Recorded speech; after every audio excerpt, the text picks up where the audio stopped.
അമേരിക്കയും ഇറാനും തമ്മിൽ മാസങ്ങളായി നീളുന്ന യുദ്ധം നിർണായകമായൊരു ഘട്ടത്തിൽ എത്തി നിൽക്കുകയാണ്. സമാധാന ചർച്ചകൾക്കായുള്ള ഇറാന്റെ ഉപാധികൾ അമേരിക്കൻ പ്രസിഡന്റ് ഡൊണാൾഡ് ട്രംപ് തള്ളിയതോടെ ലോകം ഉറ്റുനോക്കിയ നയതന്ത്ര നീക്കങ്ങൾ പാളിയിരിക്കുകയാണ്. ഹോർമുസ് കടലിടുക്കിൽ ഇരു രാജ്യങ്ങളുടെയും സൈനിക വ്യൂഹങ്ങൾ നേർക്കുനേർ നിൽക്കെ മേഖലയിൽ വീണ്ടും യുദ്ധകാഹളം മുഴങ്ങുകയാണ്. കൂടുതൽ വിവരങ്ങൾ അറിയാം. സ്വാഗതം ഇൻഡെപ്തിലേക്ക്.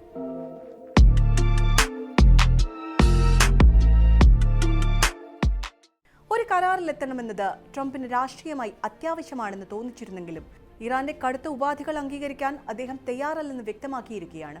ഹോർമുസ് കടലിടുക്കിന്റെ പൂർണ്ണ അധികാരം വേണമെന്നും യുദ്ധ നഷ്ടപരിഹാരം നൽകണമെന്നുമുള്ള ഇറാന്റെ ആവശ്യത്തെ അസംബന്ധമെന്നാണ് ട്രംപ് വിശേഷിപ്പിച്ചത്. അവർ വെറുതെ സമയം കളയുകയാണെന്നും വെല്ലുവിളി തുടർന്നാൽ ശക്തമായ സൈനിക തിരിച്ചടിയുണ്ടാകുമെന്നും ട്രംപ് മുന്നറിയിപ്പ് നൽകി കഴിഞ്ഞു. ആണവായുധം വികസിപ്പിക്കില്ലെന്ന് ഉറപ്പു നൽകുക, 12 വർഷത്തേക്ക് യുറേനിയം സമ്പുഷ്ടീകരണം നിർത്തുക തുടങ്ങി 14 നിർദ്ദേശങ്ങളാണ് അമേരിക്ക ഇറാന് മുന്നിൽ വെച്ചിരിക്കുന്നത്. ഇത് അംഗീകരിച്ചാൽ ഉപരോധങ്ങൾ നീക്കാമെന്നായിരുന്നു വാഗ്ദാനം. എന്നാൽ അമേരിക്കൻ സൈന്യം മേഖലയിൽ നിന്ന് പിന്മാറണമെന്നും തങ്ങൾക്കെതിരായ നീക്കങ്ങൾ അവസാനിപ്പിക്കണമെന്നുമുള്ള ഇറാന്റെ മറുപടിയാണ് ഇപ്പോൾ ട്രംപ് തള്ളിയിരിക്കുന്നത്. Iran parliament speaker Mohammad Bagher Ghalibaf അമേരിക്കയുടെ നീക്കങ്ങളെ പരിഹാസത്തോടെയാണ് കണ്ടത്. Operation trust me bro failed എന്ന അദ്ദേഹത്തിന്റെ പ്രസ്താവന അമേരിക്കയോടുള്ള ഇറാന്റെ കടുത്ത അവിശ്വാസമാണ് പ്രകടമാക്കുന്നത്.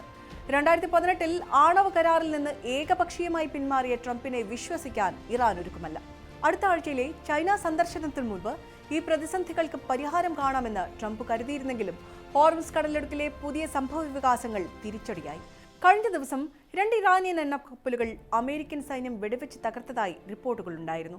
അതിന് പിന്നാലെ യുഎഇയിലെ താവളങ്ങൾക്ക് നേരെ ഇറാന്റെ ഡ്രോൺ ആക്രമണം നടത്തിയതും സ്ഥിതി വഷളാക്കി. നയതന്ത്ര ചർച്ചകൾ ഒരു വശത്ത് നടക്കുമ്പോഴും അമേരിക്ക സൈനിക സാഹസത്തിനാണ് മുതിരുന്നതെന്ന് ഇറാൻ വിദേശകാര്യമന്ത്രി അബ്ബാസ് അറാഗ്ചി കുറ്റപ്പെടുത്തി. തങ്ങൾ വികസിപ്പിച്ചെടുത്ത സമ്പുഷ്ടീകരിച്ച യുറേനിയം അമേരിക്കയ്ക്ക് കൈമാറുന്ന പ്രശ്നമേയില്ലെന്നാണ് ഇറാന്റെ നിലപാട്. ചുരുക്കത്തിൽ യുദ്ധം അവസാനിപ്പിക്കാൻ ഇരു കൂട്ടരും വിട്ടുവീഴ്ചയ്ക്ക് തയ്യാറാക്കാത്തതാണ് നിലവിലെ പ്രതിസന്ധിക്ക് കാരണം.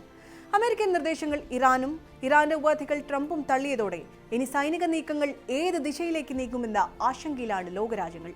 വരും ദിവസങ്ങളിൽ ഹോർമുസ് കടലിടുക്കിലെ ഓരോ ചലനവും ലോക സാമ്പത്തിക ക്രമത്തെയും ഊർജ്ജ സുരക്ഷയും സാരമായി ബാധിക്കുമെന്ന് ഉറപ്പാണ്.